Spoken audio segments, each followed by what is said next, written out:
So today we're gonna be talking about Newton's second law and go and see all of the ways you could represent Newton's second law. There are many variations that have been added with when new mathematics has been found, right? So the most simple form is obviously F equals ma. So m denotes the mass, a denotes the acceleration, and F determines the force. So practice would say, like, if we had a car that weighs 1 kilogram and it's moving at 5 meters per second squared, well, what would the force have been applied to make it move? It would just be, well, it would be 5 newtons, right? Well, because we don't have to really convert because they're all in SI units. And that is the most simple part of Newton's second law. And we could also, well, I should write this again. We could also write A is equal to the second derivative of R with respect to time. That's a terrible T. And also, and this would just be equal to R double dots. Because of how much time derivatives are being used in classical mechanics, it is much easier to just write them as double dot, triple dot, and all that. So we could just rewrite F is equal to mr double dot. But this will apply to any function r of t. So let's say r of t equals sine of t. So if you want F as a function of time, it would just be equal to mr double dot. So r dot here, if you know the derivative of sine, this would just be cosine of t. Oh. And r double dot of t is going to just be equal to negative sine of t. So meaning that this equation, f of t, is equal to mass negative m sine of t.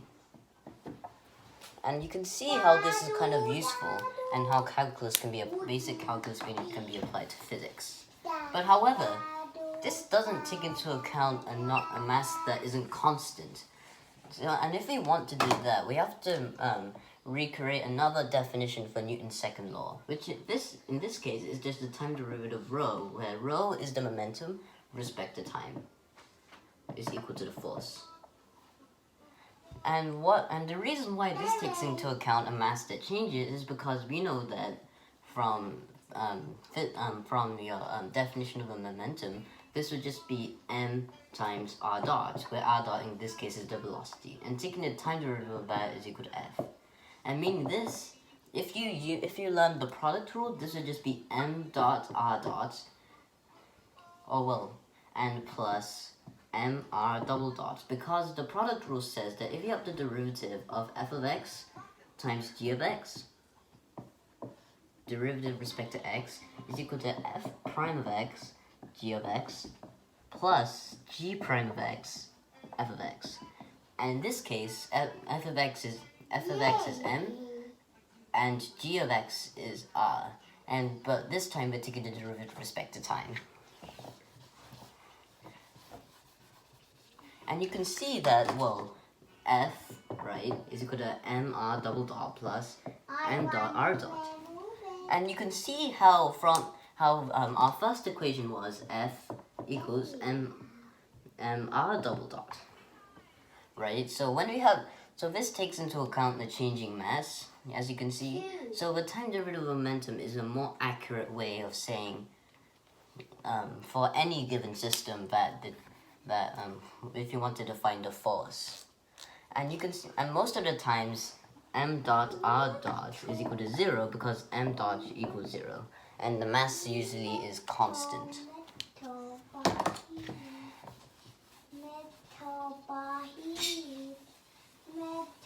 We can also write the force. So if you've learned some multivariable calculus, well, the integral of f vector dot to the dr vector is equal to the work. And because this dot product signifies that f and dr makes it so that f dot to the dr is a scalar. And we know that from the kinetic energy theorem that W is equal to negative delta T. And not negative delta T, W is equal to normal delta T. And delta T is equal to negative U. Meaning overall that, like, W is equal to negative U. I'm sorry, negative delta U. meaning that w is equal to negative u. So we have so if you wanted to find the potential alone, this would just be u equal to negative integral of f dot of dr. And if you wanted to invert this integral, well, first we have to multiply negative 1 to both sides, so we just get f is equal to this. And if we wanted to only have one dimension, we could just make this equal to f dx. And well, you could just f dx. And well, this would just be our potential energy, is negative u. Well, in this case, you would only have to take the partial derivative in respect to x is equal to the force in one dimension. But if we wanted to still do the dotted dr in say 3 dimensions, well, f is equal to the negative gradient of the potential.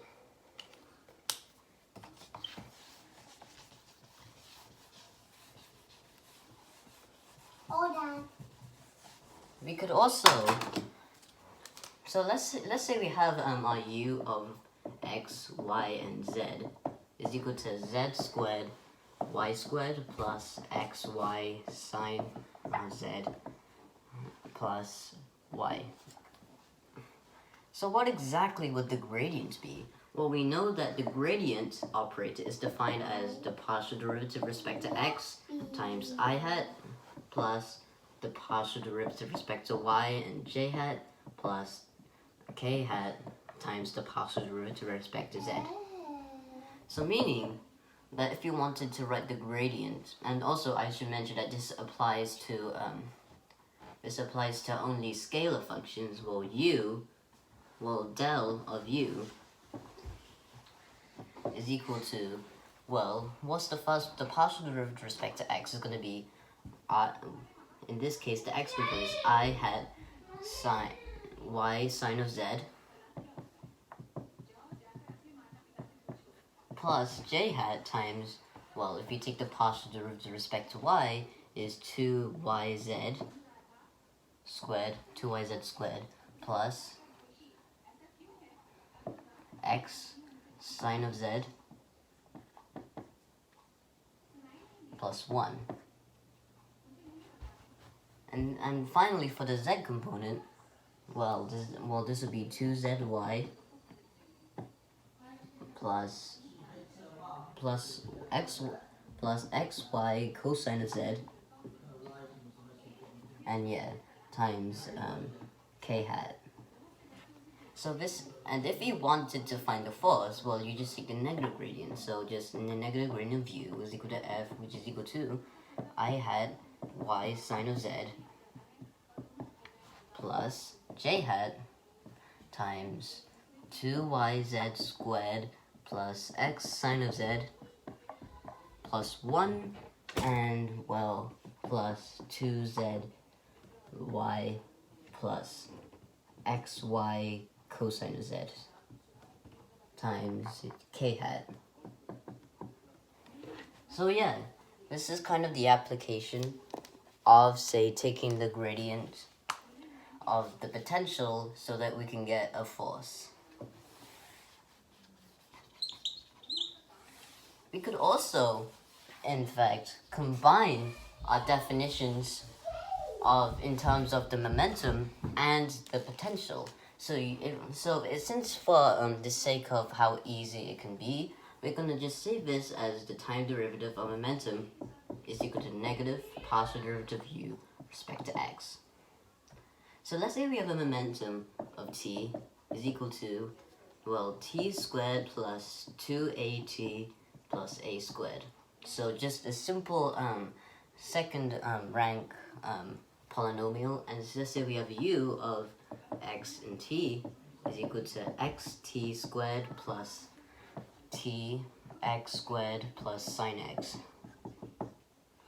So if you want, so let's say let's take the time derivative of momentum. So taking the time derivative prime of t would just be, well, 2t plus 2a, and that's it, because a is considered a constant and rho doesn't depend on a.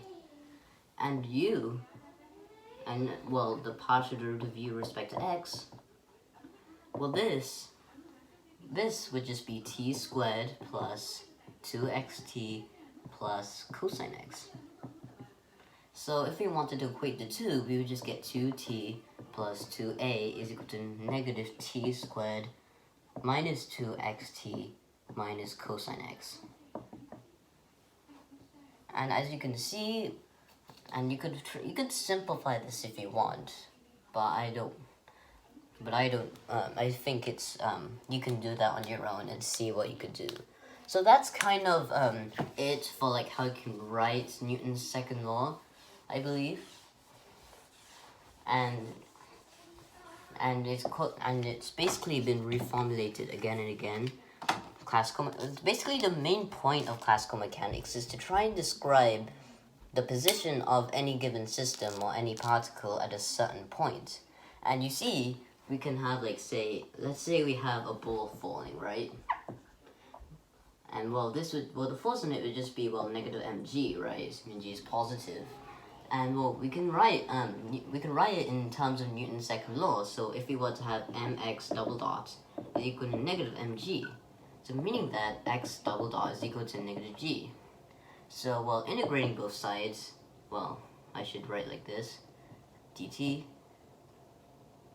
is equal to,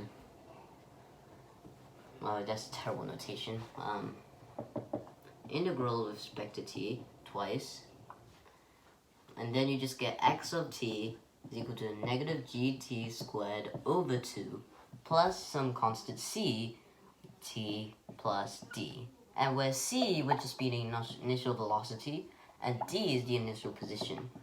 So you see, Newton's second law is very important in that it creates you a differential equation for you to solve so that you can find the position of a particle at any given time t. So I hope you enjoyed that. I think it's pretty interesting and I hope you guys did too. So thanks for watching and I'll see you later.